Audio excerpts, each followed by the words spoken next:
Hari Om, Hari Om,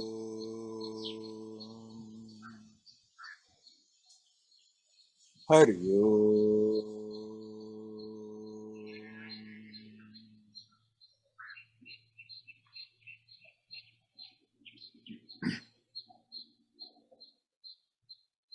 Hello, my friends.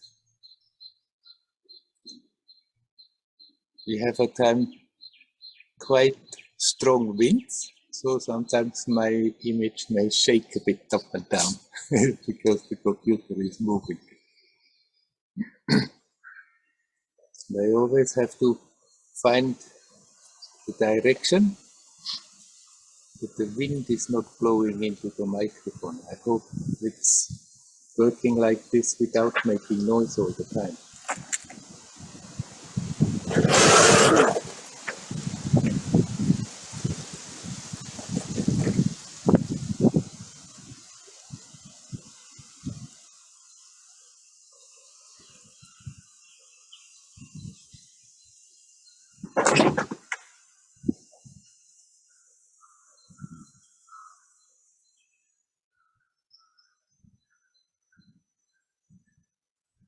This world is beautiful.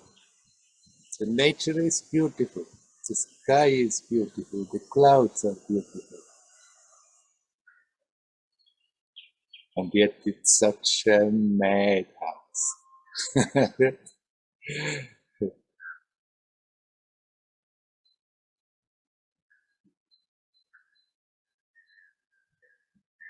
You're coming in this world, playing a role, not really being in the world, but completely identifying with the role we are playing.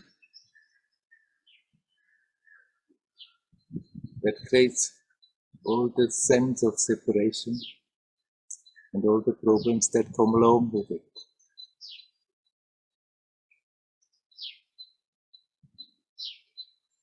We have to learn not to take the whole story so serious.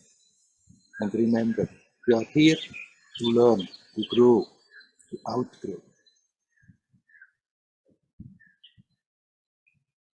We are here to face moment by moment a new situation and dealing with that situation is enriching something.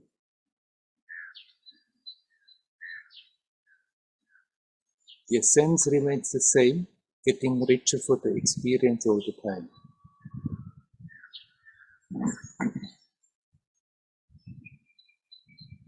The more we are capable of remembering that, getting detached, not identified with that personality we are playing, the more powerful that enrichment. The more we get concerned about the little things of life, it's like the smaller the bubble becomes, that consciousness is just turning around, not feeling good about it.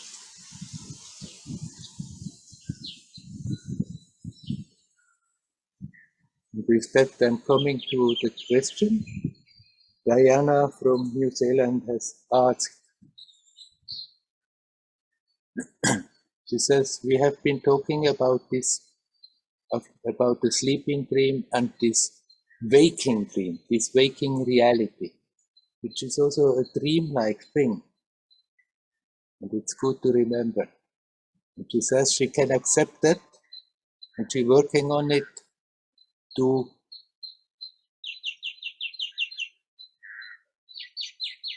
better bring it into practice with the situations as they come, to remember and not get so completely overwhelmed by the situations. Now her question is, once we get out of this dream, once we die, so-called, once we leave the whole story behind Is it just simply, totally everything disappearing? And she feels there is a great comfort and relief in that idea that it's simply disappearing.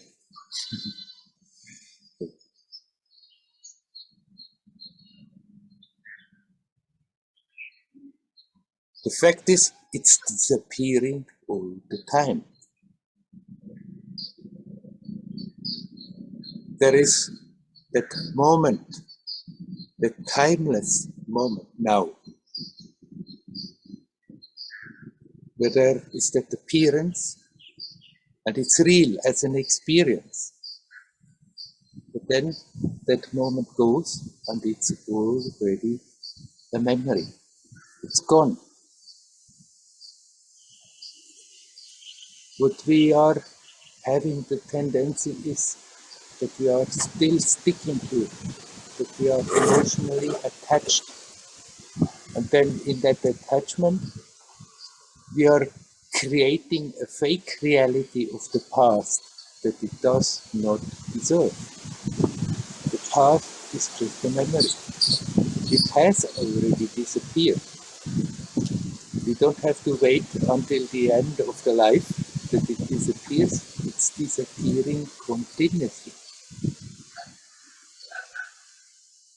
But then, by being attached to many of the memories that we have, emotionally attached, positive or negative, with attraction or repulsion, holding on to that memory and keeping it alive, we are creating a fake reality that doesn't really exist except in our imagination.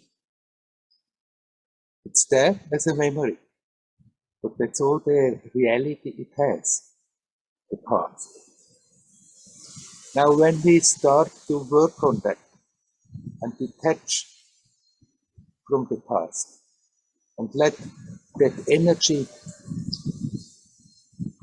those emotions that are still locked into memories come to the surface and let them go, then we are free of the burden. Now, what happens when we die? It depends how we have been living. If we learn during our lifetime to let go of the past emotionally, energetically, then it's just slipping out of this dream. And then it's seen as a dream. The memories are there, but the illusion of it being a continuous reality is not there. The whole wealth of experience, the expanding consciousness, the increasing love and power is still there. If we die fully attached to that personality, to the past stories, then there may be a time where from that perspective we have to face it, let it come to the surface and detach then.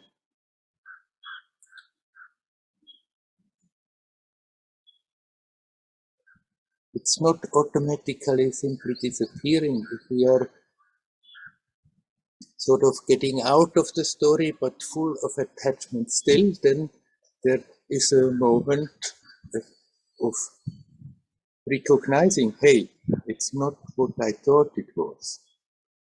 It's a bit like when one wakes up from a dream that was very strongly emotional, and then still the emotions linger for a moment, even after waking up.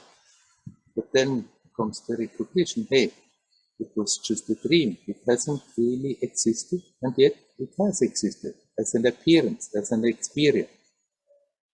And so when we die, a similar thing may happen about the whole life story.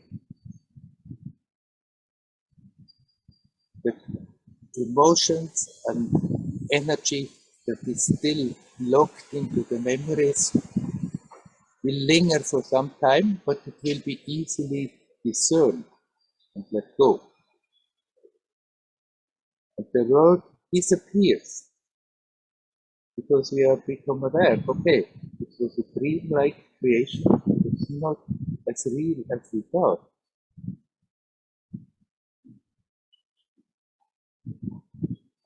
And after that sort of purification one goes through, it's gone.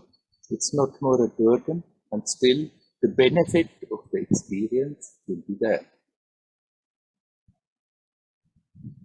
But we don't have to wait until we die. We can learn to die every moment. We can learn to let the past go and treat it for what it is, a memory. A memory still may, when it comes back, invoke certain emotions. If we are clear that it's just a memory and with that memory an emotion is triggered, then that's not the problem. It comes, it goes. It doesn't leave a trace. If we are attached to it, then we keep the past on our shoulders like a heavy burden. And life is complicated and painful.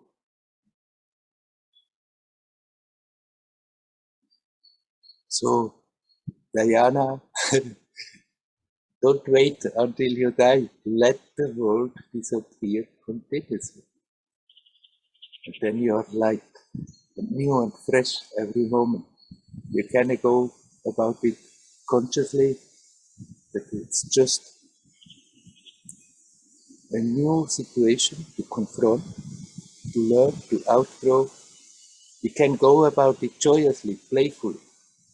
And then the job is already done.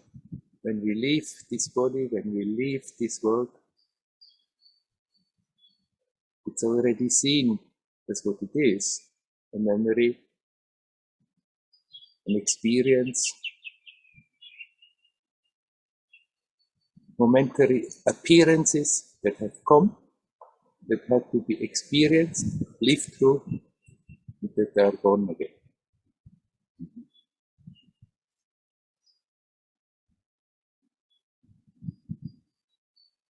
We can learn to die every moment.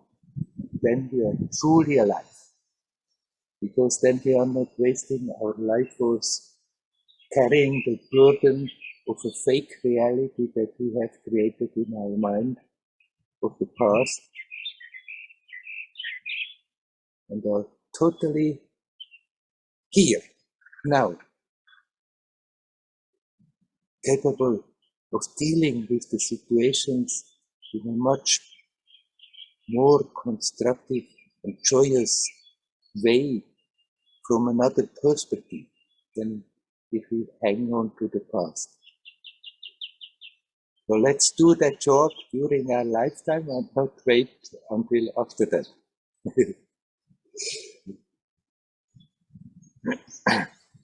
Okay, I leave it by that.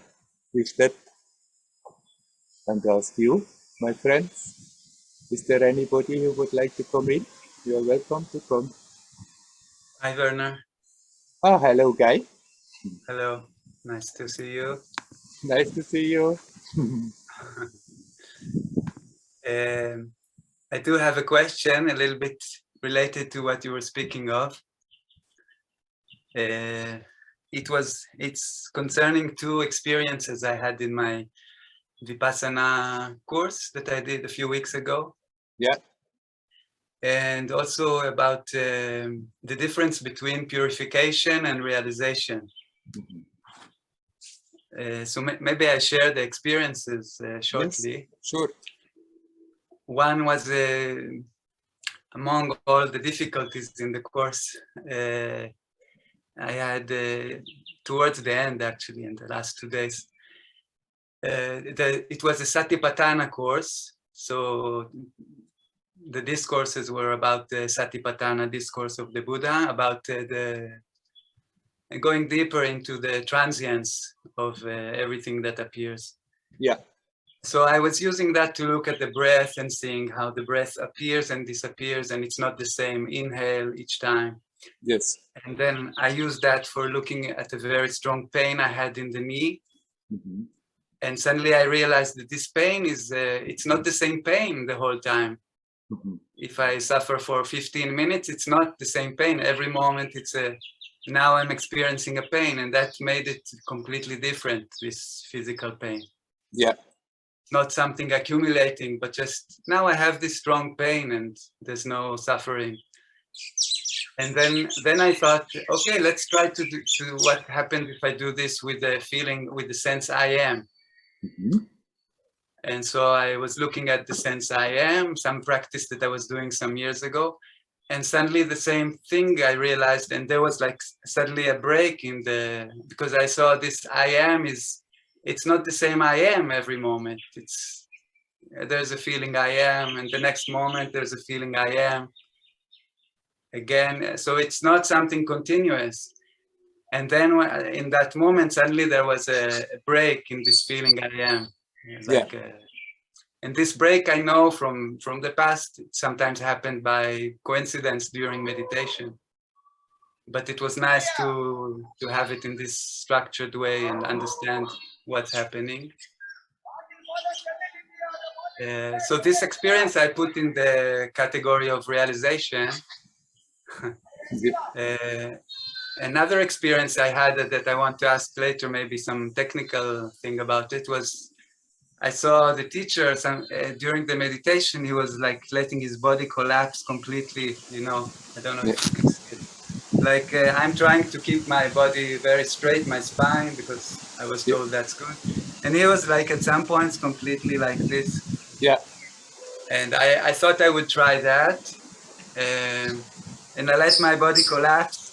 And after some time, it became so uncomfortable. I was like, oh my God, my stomach was, which I have problems in, was getting more and more tense. And suddenly I told myself, or I heard, don't touch it, don't do anything. And I stayed like this, and suddenly there was these waves coming up my spine. And I guess it's what they call Kundalini.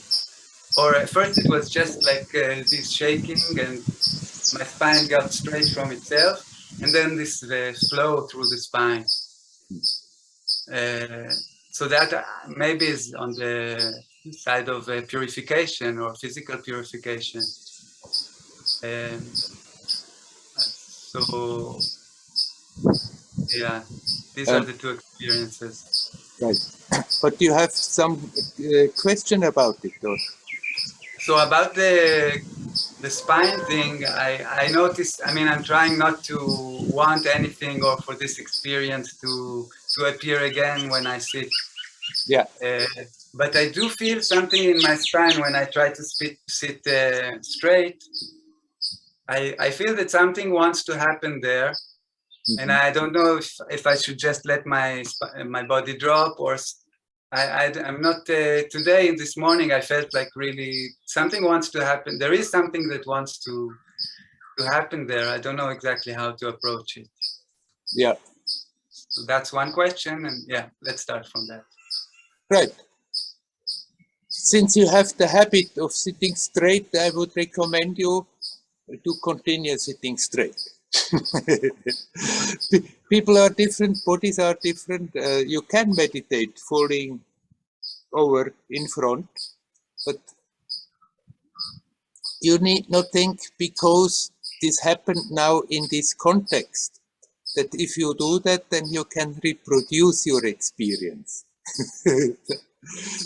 So rather sit straight, and you said something wants to happen, something is happening there. So you just observe it and relax. But if you can, and if it's easy for you, sit straight and just relax in that, and then you just let it take its own course. one can do this kind of exercises to drive the energy up, but if that is not your normal way of practicing, you can also just be conscious and then observe what is happening without doing anything about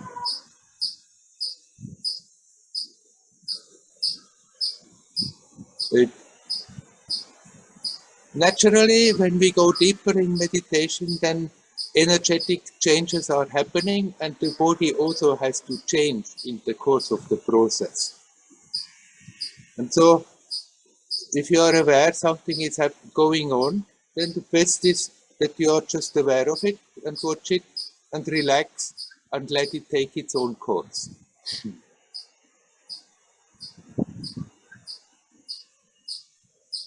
Yeah, I think that was the secret, the letting go and not doing anything more than the posture. Right. So most probably for what energetically is happening or has to happen, you're better advised to sit straight. You don't have to be stiff, but rather straight.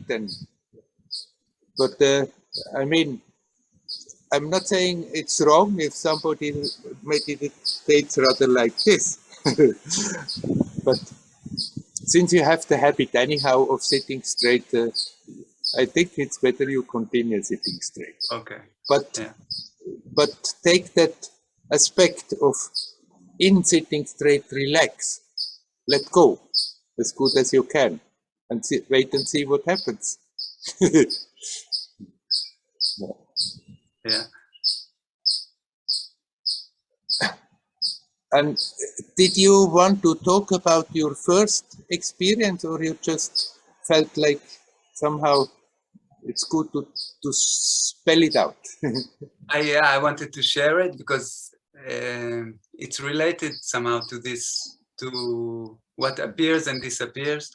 And also for me, it's connected to this difference between realization and purification. Yeah. That's the second topic, because in the, in the Goenka Vipassana, they talk about this goal, and it's very, sometimes I feel they describe the stages, and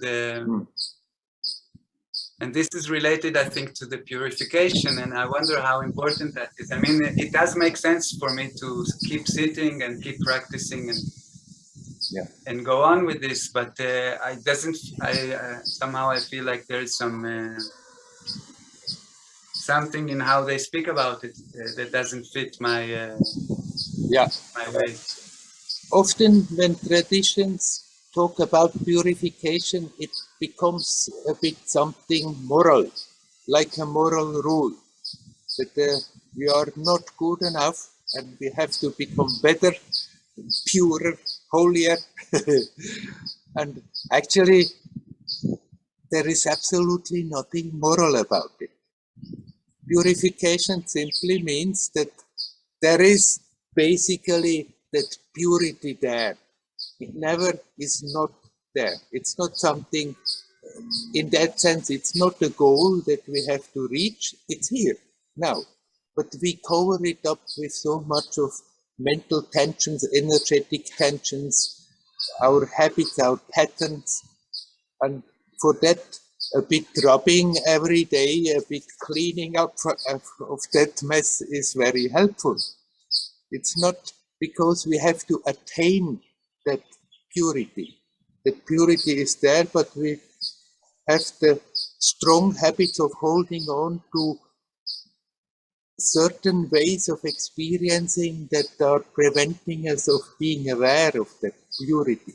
And for that, practice is very helpful. It gives insight. We become more aware of what we are doing, and then we can learn not to do that anymore. So in that sense, purification is necessary, for if we are not going about it, then the tendency is that we just turn around and around in the same circle all the time, repeating the same experiences on the same level. And for that, it's helpful to become aware of what we are doing. and then not do that anymore. Let go. That's the purification. There's nothing moral about it. It simply makes total sense. Stages. Then every tradition or many traditions have these stages, and they may be good as a blueprint when we start out of the way, that we have a bit of direction, because the mind wants to feel secure and understand and have a goal and work for something. But more and more we can let that all go, because the stories are developing different from one to another. And so when we're holding on too much on those ideas, this is now this stage and this is now that stage, then we are again limiting that spontaneous beauty that can happen when we just let it develop by itself. So don't hold on too much to that aspect of the teaching, but use the technique that you have learned from the Goenka Vipassana to help you to free whatever is unnecessarily there as a burden, and then wait and look for yourself, instead of then having that idea, now this should happen, now that should happen, now that should happen. Yeah. This reminds me also of the difference between the two teachings, Advaita and maybe Vipassana or Buddhism, about there being no, like what they call anatta, Yeah. no I, and in Advaita the self, because I know from the two approaches that I get a very different, especially if I cling to the ideas. So for me in this retreat, this experience of no I, there is nothing. In opposed to the thought that there is the self or there is something, you know, like and it's interesting how two different approaches, they bring you to a different but at the end they bring you, I guess, to the same place. Right, they are not so different as they appear to be. Yeah. Also, when you described your experience, that you became aware that the feeling I am is not always the same. It's a one moment there, then it's again a new moment with a new feeling of I am. And yes, of course, but the feeling is already sort of a manifestation of that sense of being that we can call I am. But it's not something. So it looks like it's nothing. There is nothing there. But it's not really nothing. It's that nothingness is full to the brim. The words are failing, and the Buddhists, they are talking about the shunyata. There is the emptiness, and the Advaitins, the Vedantins, they talk about the purnam, the fullness, and the two are just pointing out two aspects of something that cannot be expressed. They are not opposites. It's not really nothing, it's empty, and yet it's full at the same time. But the feeling of I am is also already a manifestation. Prior to that is just that sense of being, which is not a thing, so it looks for the mind like nothing, empty. But empty is already, again, also a falsification, because it's also full. We never will understand. No. But I But guess you can directly, consciously experience that. Yeah. Right. Because even that is not, it's not continuous in the way we, yeah, I mean, it's really connected to what you were speaking about in the beginning. It's like its nature is change. Whatever is manifest, of course, it's changing all the time. That which makes the experience possible is not changing.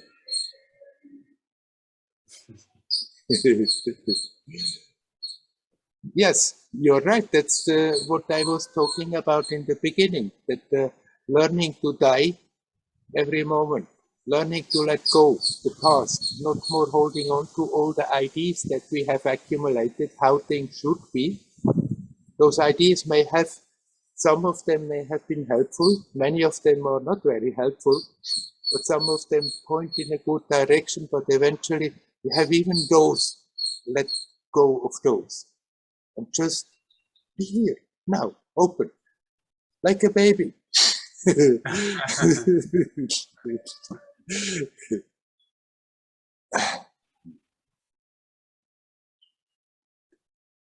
Yeah, great. Okay. Shall we leave it at that? Yes. Okay. Thank Wish you you. well. Hari Om. Hari Om. Hari Om.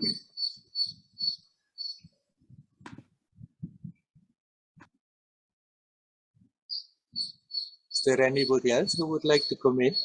You're welcome. Hi, good afternoon, Werner. It's Udi. Hello, Udi. I want to speak to you about the feeling and all the understanding of in myself that I found myself many times in the sense of or the feeling of conflict.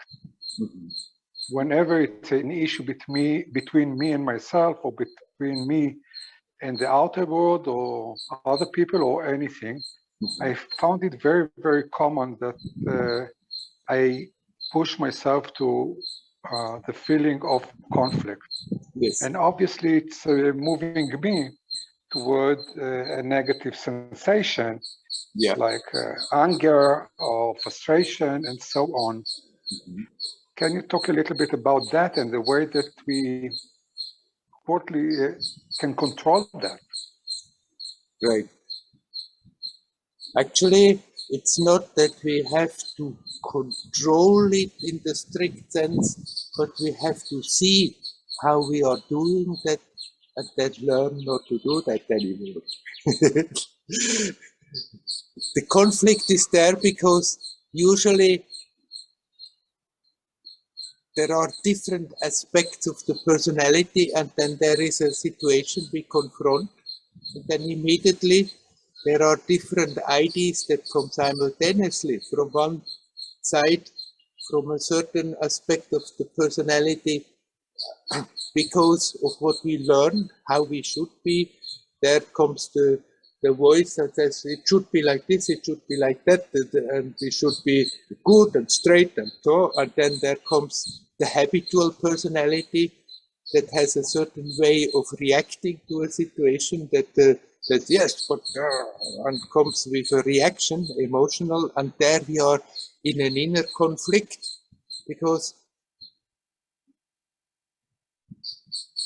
from both sides, from the side that we have learned that we should be in a certain way, and then from the side that is the habitual side, how we are usually acting and reacting. It's both something that we have accumulated is not what you really are.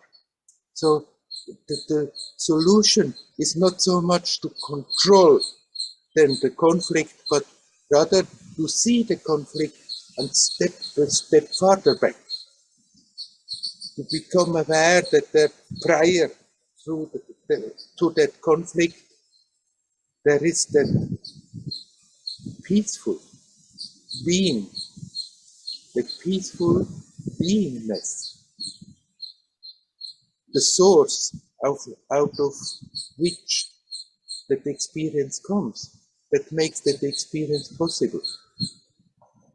And here, now, in that, there is no conflict. The conflict comes then when the psyche comes in with reference to the past, how to react to a situation, to a person, to our inner mental situation. Maybe something goes on in the mind, and also with that, like with outer situations, we may have simultaneously opposed reactions. That I should not, and then but I'm having the right to, and opposing each other. But it's out of what we learned, how to define ourselves, how we should be, how we are, how we have been in the past. But it's an identification with me as a personality. And there, if you ask the question, but who am I? It may help you to just step back to that sense of presence, which is prior to the conflict, prior to what is happening in the mind. When you touch that, you become aware, I'm creating that conflict myself. And it's not so much a matter of willpower to control it, but of a matter of being alert, awake, and see that I'm doing it and redirect the attention back to the source instead of remaining on the level of conflict and trying to sort of control it with force. It seemed to me from time to time that the way that is so fast that I'm asking questions instead of being quiet and observe whatever is happening is the source inside in myself or the sense of conflict. Mm-hmm. But this is almost an automatic thing that I know that exists in myself, asking the question very fast. Right. That's because when we function for a long time in a certain way, then after that it doesn't simply disappear. But then now at least you are aware that you are doing that. And previously you may have been for a long time doing that all the time without even being aware that you are doing it. And by not being aware and doing it all the time, it has become stronger and more ingrained of a habit. But now you are aware, but I keep on asking these questions and creating the conflict. And then when you become aware of that, then you can sort of stand still, but not go along, and relax and see the process. It may still go on out of habit, but at the same time you become aware, yes, but there is that aspect in me that is not concerned about it. It doesn't get really involved. It's unattached, unconcerned, ever aware, and yet not getting sticky about anything. But then sometimes your attention may really be sucked into that space and from there everything is simple and easy. But then out of habit, the attention goes again on the level of yes and no, and should I not? No. Asking questions and questioning my right to be like this, or how should I do, whatever. And there we are again in the conflict. But it's not that the conflict eventually is solved. You have to become aware, I'm prior to the conflict. And once my attention gets rooted there, then I simply don't produce the conflict anymore. Okay. And it seems easy, but it should be tried.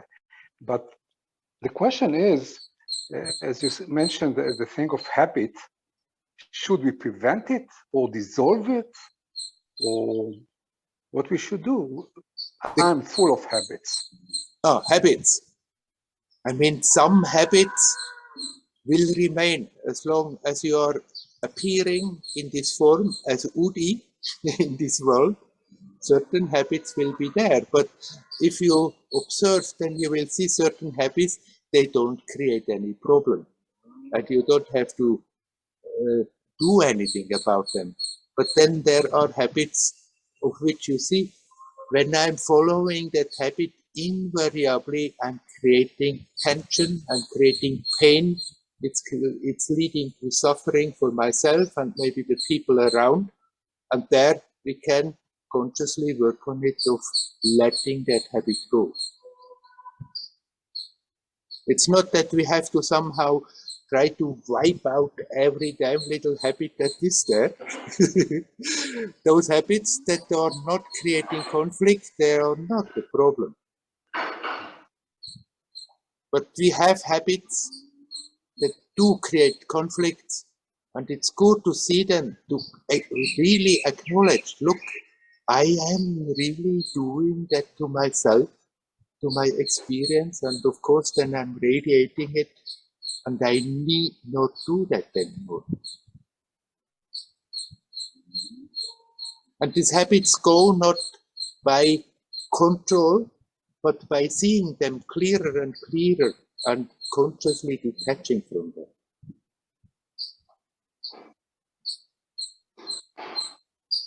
For a moment, it may be all right.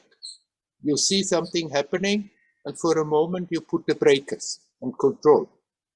But it's then not like increasing the control and holding, but rather turn the attention back to that which is prior, to that pattern, to that old habit.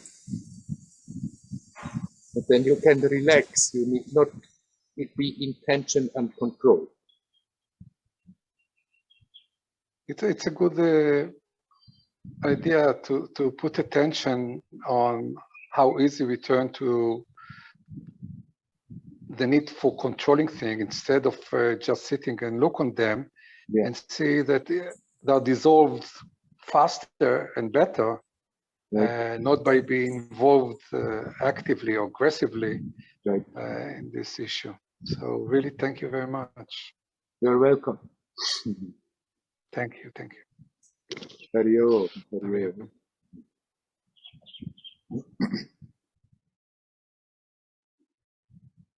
Okay. Is there anybody else who would like to come in and talk? Hariom, Werner. Ah, hello, Maria. My question has been kind of in the oven for about a week. So it's good cooking cooked. slowly. And as always, when the question starts becoming clear, the answer also kind of comes as well. It's always fascinating. And you've already, I feel you've been given the answer, but the topic is the spoken word. Yeah. I think what you've just said applies so much to this. It's some time back, kind of months back, I became like very, very interested in working with my spoken word in a constructive way. Yeah. Like it was very clear that the spoken word is sound, is energy, and that has a very strong creative power in one of the planes of existence. So it was like, okay, there was this desire to purify, actually. It felt like to clean the speech. And the two main things that came up at the time were put down jokes that, I was brought up in a culture where that was very standard. And I would do them about myself, like, oh, I'm so stupid, that kind of comments. Yeah. And so I felt like, okay, I'm just going to stop that one, as consciously as I can. And the other one, gossip as well, which is very standard in human groups, no matter where you go. There's a point where somebody will say something about somebody else, and then people agree or disagree, or that kind of thing. And I have to say, I'm really happy about that process, the process of cleaning. Yeah. And then I've become much more aware of my intention when I communicate. And because I am a teacher also, so I spend an enormous amount of time interacting with people and in a supportive role. So it has been really, really interesting. And now it's coming to a point where I feel like, for example, the other day, there was a kind of bit of a gossip. I joined in just a bit, but it didn't feel good at all. Yeah. We're like, now the standards are higher, and if it's so, what I would love you is to comment on this, because I from what I saw in YouTube, you call this the Satsang talks in truth, talks about truth. I think I saw the description in YouTube, perhaps. Maybe The satsang, I don't remember what perhaps, I I wrote. don't know, but it felt like, to me, it was like, okay, speech is given to us, it's a precious tool. It has to be at the service of truth. Yes. And high vibration. That seems to be to my fundamental understanding. And I don't have any very specific question, but if you could comment on how to keep clearing it and use well the words, use well the speech. Right. The word is then the final manifestation. There is a process before the word. There is the pure consciousness, where there is no thought, where there is just being conscious. And then it's like there forms a cloud in that pure consciousness that is a whole field of possibilities. And then in that field of possibilities, there come the thoughts and the emotions, and they form then as the final manifestation into words.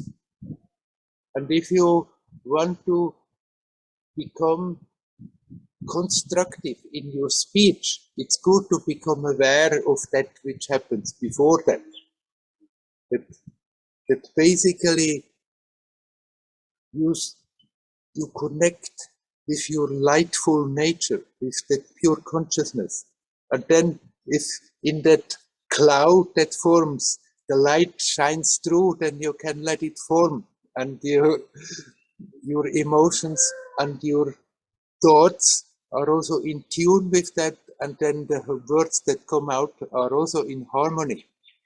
But if you become aware, that cloud is sort of creating something, something not harmonious, then you can learn to detach from that already, and then it's not even coming to the point of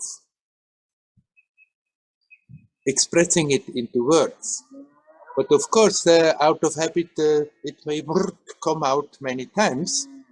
And if we have said words that after that we feel, this was not nice, it's destructive, then maybe if somebody else is involved, we can apologize and say, I really didn't want to say like this. Many times it's not necessary, it's just necessary that we ourselves see, that is an old trait, and it brings out something into the manifestation that doesn't help the other person, doesn't help me, doesn't help anyone, but creates more heaviness, more tension. And seeing that, then already we can make that intent, that sankalpa. I don't need to talk like this anymore, but still observe the thoughts and the emotions, and then the speech is much easier being observed, because prior to the words there are the thoughts and the emotions, and prior to the thoughts and the emotion is what I call the cloud in consciousness. It's like a field that is forming, and there we already can, when we are becoming more familiar with that, we can already see what direction it's going to take, and then already there we can sort of just detach from that or redirect it. The subtler you become aware of that process that is happening from pure consciousness to the manifestation of the word, the easier it becomes then to turn the words positive, to use words that are helping harmony and love and light and expansion. I mean, you don't have to sit now there anxious that I'm not saying a bad word to anyone and create a new tension like this. But generally observe and then see, out of habit, I may have the tendency to make remarks there that are really not appropriate, and not necessary at all. And then just learn how to do that anymore. Thank you. That's extremely helpful. Because I mean, I knew intellectually, I understand this about not speaking in a negative state when you are in a negative state, because when we are in a negative state, nothing really good happens. If we just put it out there. But it helps to hear your description of the process of, yeah, the awareness, the detailed awareness of what is going on before. Yeah. And the more you are connected consciously with that joyous, beautiful, constructive, expansive aspect of your consciousness, the more spontaneously it will also just come out of your mouth in a way that brings light for yourself and those around you. Yeah. I thought also, because I'm quite talkative, generally speaking, it could be good also to start practicing a bit from time to time, just to set the intention. Perhaps in this conversation, I'm just going to keep quiet and just see how it feels inside, you know, to train myself as well into slowing down when it comes to interaction. Right. It's a good exercise. Sometimes doesn't mean you have now to be a Maori, not more talk. But sometimes that you think, actually, I don't have to be so forward now in this round, and then for some time just observe what is happening and what is happening in me psychologically. Yes. Yeah. Thank you. And connected to that, Werner, I also just wanted to say thank you for when I asked you the question on guidance, about how to be more receptive to higher, to divine guidance. Yeah. And there's been a really good development in that, I feel now. And I think it's the combination with this, when you talk so much about going back to the body and feeling the body. So I found myself now in several conversations where I could feel in my body when I wanted to say yes or when I wanted to say no to something, you know? Yeah. When it felt like, okay, I'll go for that, or not that one.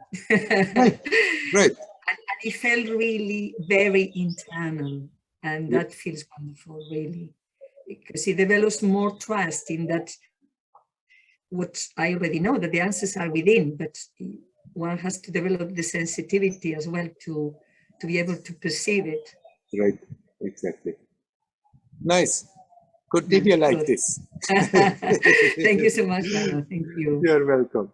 Hario. Hario. Hario.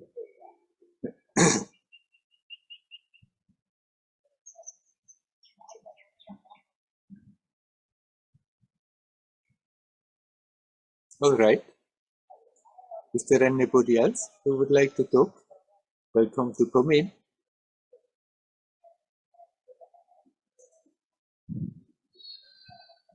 Hello, Werner. Hello, Nelly. Hello. I want to share something and then ask something. Yeah. Some days ago, I had a strong fear.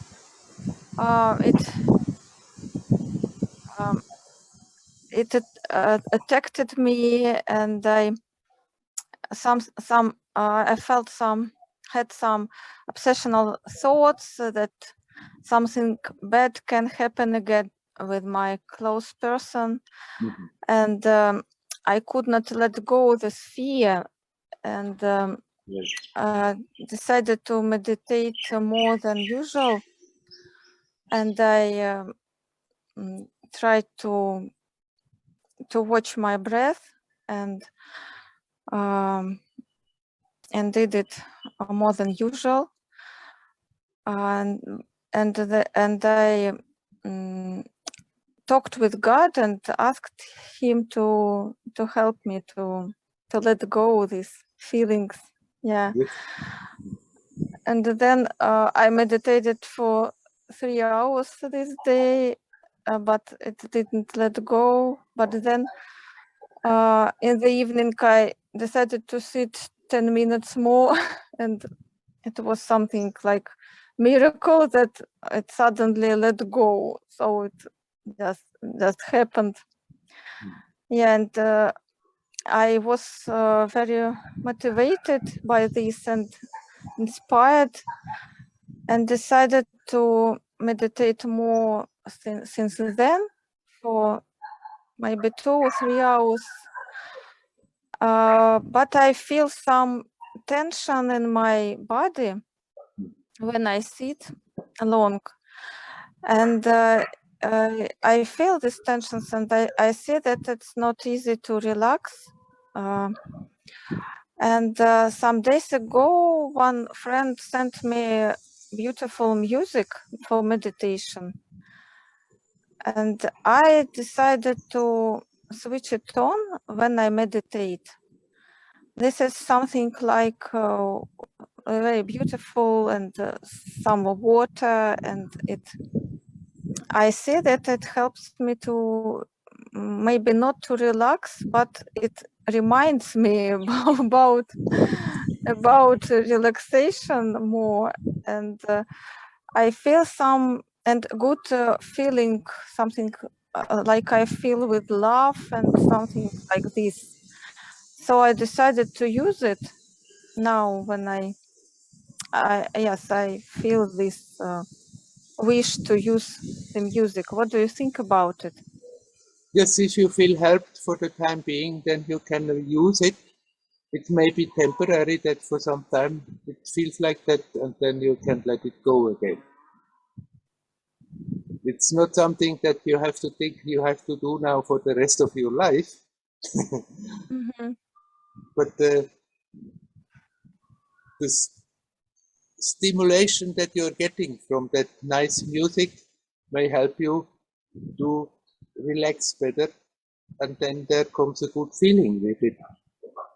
Don't get addicted to this help, but you can accept, okay, for the time being, it helps, so I'm using it. Nothing wrong with it.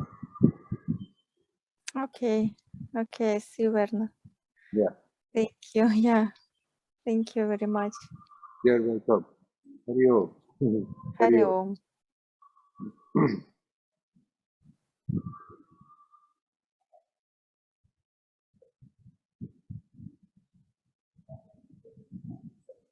Is there anybody else who would like to come? Hi, Werner. Hello. Hello, Shreya. Yeah. Hi. Some of the things that were said tonight, I have to say, have been helpful for me to do with conflict, and then also like the letting go, and also the this idea of not speaking too quickly. Yeah. Because that's actually a habit of mine, is to speak quickly, because my brain seems to react quickly and I speak quickly. So it's not definitely something that I have mastered, to be able to pause before I speak. But the thing that it's in relation to and that I wanted to speak to you about is to do with family stuff. I have a lot of intense family stuff going on at the moment. You may recall I was meant to be moving to the other side of Australia, and that hasn't happened yet because I was all set to go, and my brother passed away recently, and because we don't have much family, he didn't have family of his own, and we don't have much family, and also just to go to the funeral I've stayed on. And so I suppose there is an aspect of this dealing, it's just very difficult to deal with my family, with trying to sort out, you know, practical things to do with his house and his belongings, and et cetera, the legalities and the practicalities of it. But also there's this question for me. I find, you know, it seems like sometimes the times where you need the clarity, it's hard to get the clarity because there's so much interfering. And it's like, you know, any practice that you've done in the past, it's not really out of the window, but sometimes it seems like it's not there at all. You know, you're just losing it. So with what's happening at the moment, I have this sense of obligation towards contributing towards looking after, you know, my brother's affairs and to helping out. And on the other hand, some, you know, even some friends have been quite surprised that I'm still hanging around to do this, and that I should just get on with my life and move to the other side of Australia, like, you know, sooner rather than later. And I know I need to go. The timing for me is what I'm having trouble with. And, you know, it occurred to me the first time I was going to move, there was a pandemic outbreak. And the second time I was going to move, my brother died. And now it's sort of difficult for me to set another date because it needs to be the final date. And the other thing is that I'm wondering about this feeling of responsibility that I have, whether it's just sort of like a mental thing or an ego thing, you know, whether it's real or, you know, whether I don't really have that responsibility at all, and I'm just kind of manufacturing it. So I don't know what your thoughts are.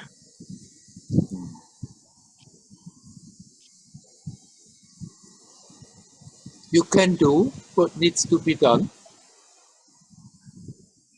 just out of friendliness for the rest of the family. But it doesn't have to be an obligation that you have to, at all costs, stick it out there and fulfill whatever has to be done. And especially now, after all, let's be realistic. Now, with the communication possibility, you can do a lot of things when you are not more physically present.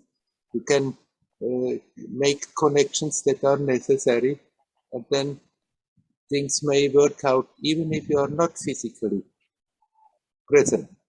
So the important thing is that you are not holding on to a strong idea that is a burden, that it's your time obligation, that you also not letting be swayed by what the friends say and say, you, a minute.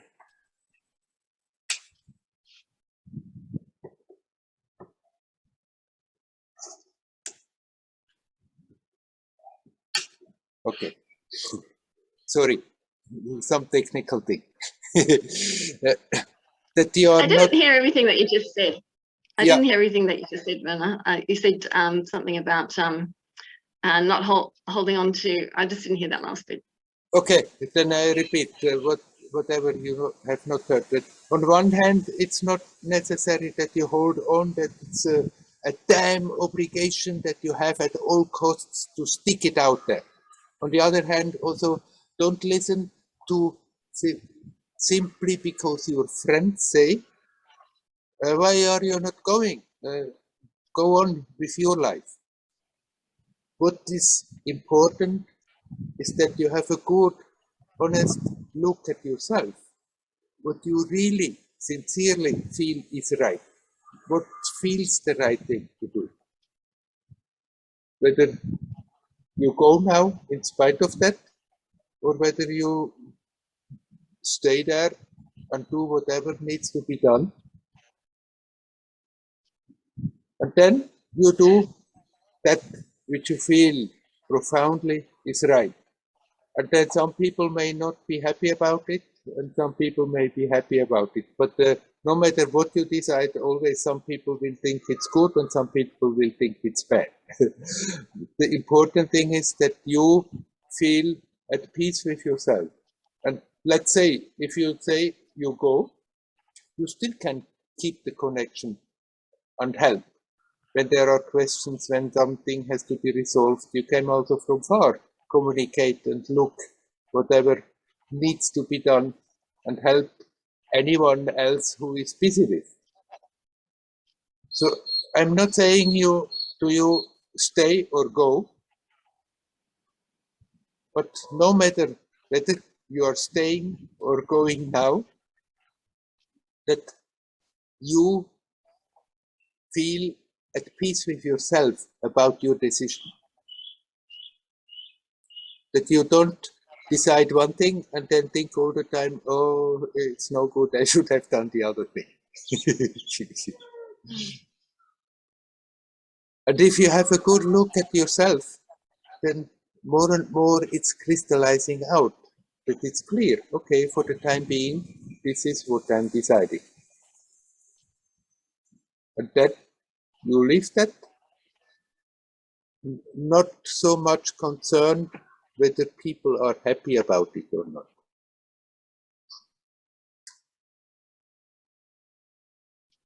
Yeah, it's true. In the end, I have to be happy about it. It's Yes. I suppose it's hard to know what I'm going to be happy about. It's kind of like a bit more of, at the moment, it's more the opposite. This is difficult, and that might not be difficult. That might be difficult also. So it's like, I don't know which ones make me more happy.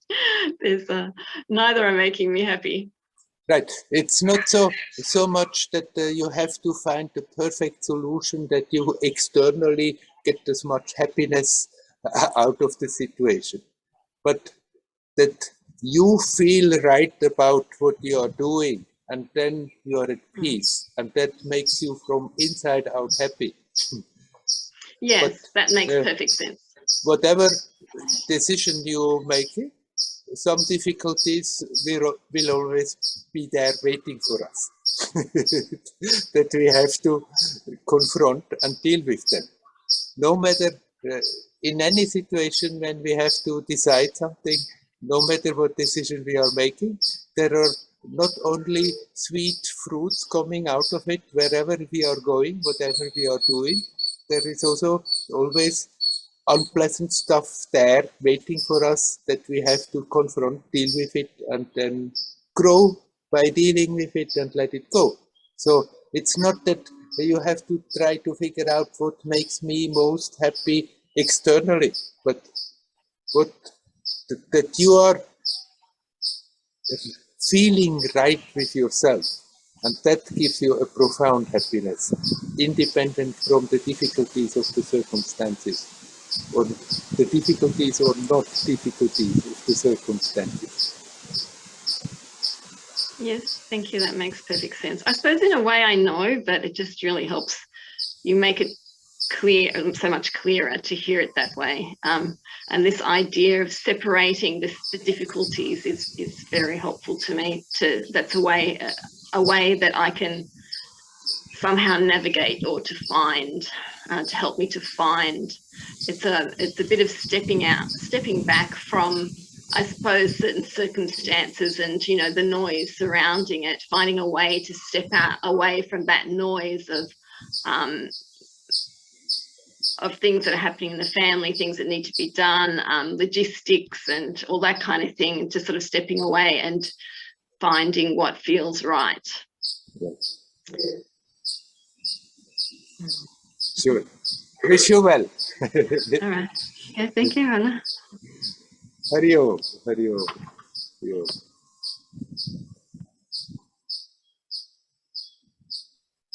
Hello, Werner. Hello, Leora. Hi. Hi. I've experienced a strange experience, which involved fear, but also, okay, I'll tell you what it is. I felt that I'm afraid to die, and I'm afraid to not die. All of a sudden, as if I have any choice, but somehow I felt that something will not die when I die. And I'm connected to it. I mean, you've told this to us many times. I mean, there is a connection. It's not I am connected to it, but there is something which is divine, and somehow we are part of it. It's part of us. I don't really understand this, but a little bit maybe. When I felt it, when all of a sudden I felt this, it was fear. When I felt that maybe I will not die. It was great fear, actually.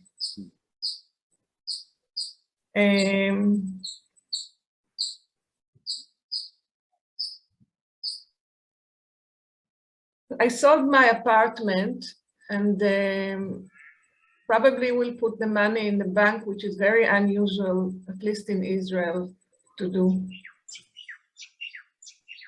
Because we all tend to believe that we live forever and we need so much money. And I know very well that the money will support me for the rest of my life, and it's okay. But it's like it's a very serious decision, I feel, and at the same time, it's fine. I mean, it's like we take decisions in life. We never know, really. We never know if it's the right decision or the wrong. Like if there is an earthquake, then our house falls down. If the bank falls down, then our money goes. We really don't know. Yeah. And so somehow it's all connected to this very deep sense of the possibility of living forever. It's very strange. I feel very strange even sharing it somehow. Yeah.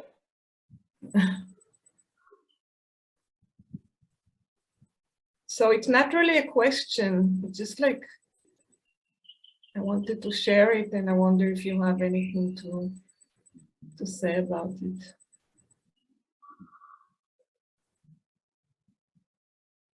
Of course, there is no security on that material level. However much we struggle and hope to make the situation secure, we never know whether things change the next year in such a way that all our security is blown away. It's good to be reasonable, to do that which we think makes sense. But then when the emotions come of existential fear, of maybe something is happening, and then the fear of, oh, but then if something happens, then don't wreck your brain to possibly find the perfect solution. Because whatever we are finding for solution, it's never perfect, because that also may blow up in air. But we can learn to have a good look at that feeling of insecurity and fear of that, fear of losing what makes us feel, keeps you as alive, keeps us secure. And that fear comes, then not struggle with that fear. Okay, let that fear come. And if we are not struggling with the fear, then it's losing its power to be overwhelming. Then we can more and more see just as what it is. It's an emotion. And like all emotions, they come, they stay there a moment, and they go again. But if we are struggling against with the fear, then we are feeding it, it's becoming bigger and bigger and bigger. So when such moments come of existential fear, then instead of panicking and running and trying to find a better solution, then accept the fear. Okay, now let me just watch this emotion.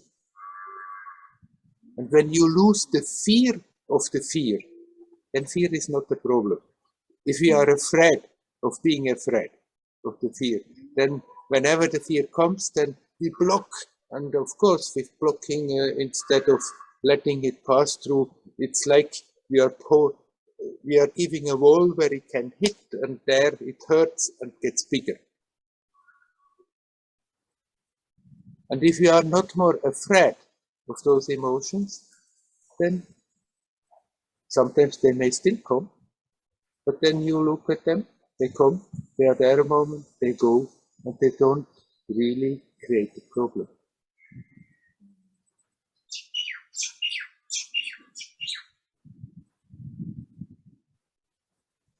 And in that watching also you are aware, okay, there is the emotion, but when I watch the emotion, I'm also becoming aware, but there is another aspect that is not touched by the emotion, that is capable of watching the emotion.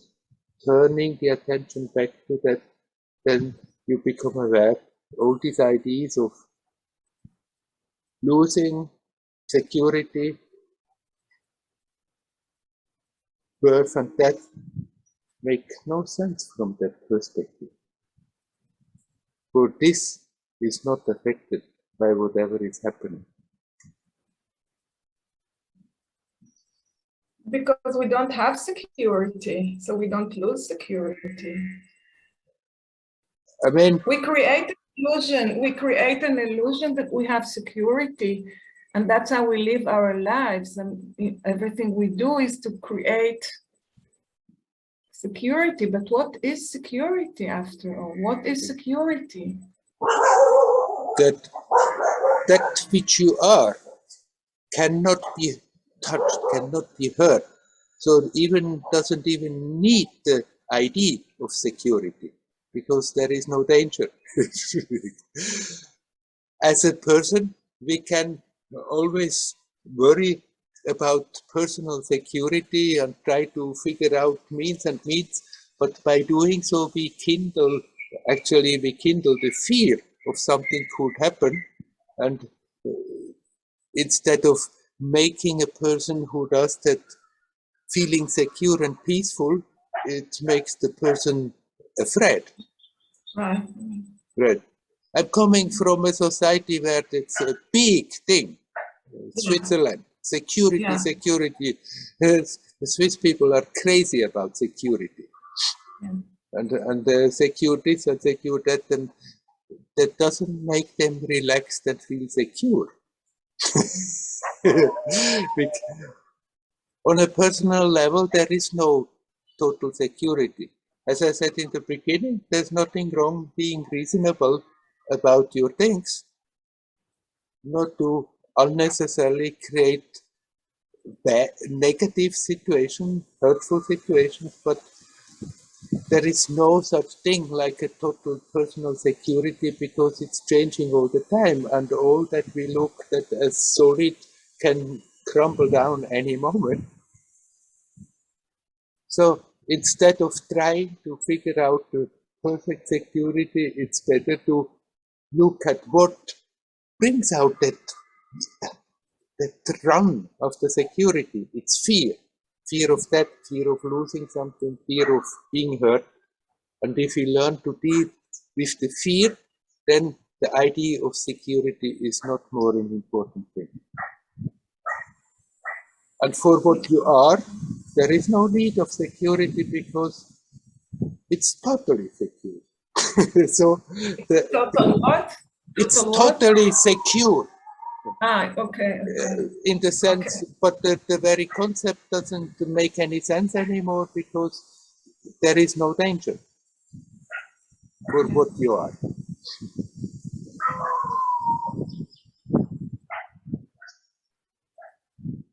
Yeah, goes deep. Goes deep. Thank you. All right. Shall we leave it at that? Yeah. Thank you. Carry on. Yeah.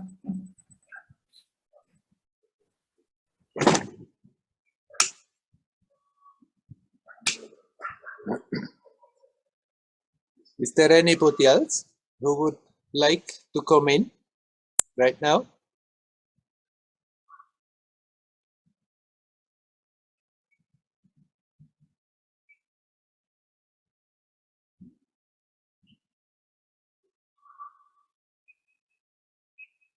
That idea of security is something that we learn growing up in this world. We always are in danger. We always have to make sure for the future. As I said before, nothing wrong to be reasonable. But at the same time, it's not a security at all. But if we learn to see where this idea is coming from, that it's totally based on fear. And if we learn to deal with the fear, if we don't try to suppress it, push it away, or when it comes to struggle with it, to completely resist, but accept, okay, sometimes fear may come. When it comes, accept, okay, there is the fear. What does that fear do to my experience right now? How it is manifesting physically, energetically, emotionally and intellectually? How are we influenced? If we watch the whole process, then it's losing its sting. And we see it for what it is, an emotion. And if we learn to deal with the fear in such a way, then we relax about it. And if we relax about the fear, then that idea of security is not more as such an important, terrible thing. People running after security and getting all restless and insecure because wanting to be secure. What is totally untouchable is that which makes the experience possible. There is no danger, so there is no need for security for that. Learn to bring the attention back to that, and then we can go about the life, playfully, joyously, getting richer for the experience with every moment. Living now, and not in a what possible future, not in the past, what has happened. Use that knowledge when it makes sense to apply practically, but live in the now. And here now there is only life. The fear of death is an old habit. It may come momentarily as an experience, as an emotion. It comes, it goes, but you are unaffected. Here now. Timeless, unattached, unconcerned, joyous. Let's stop for today with this. Hari Om, Hari Om, Hari Om.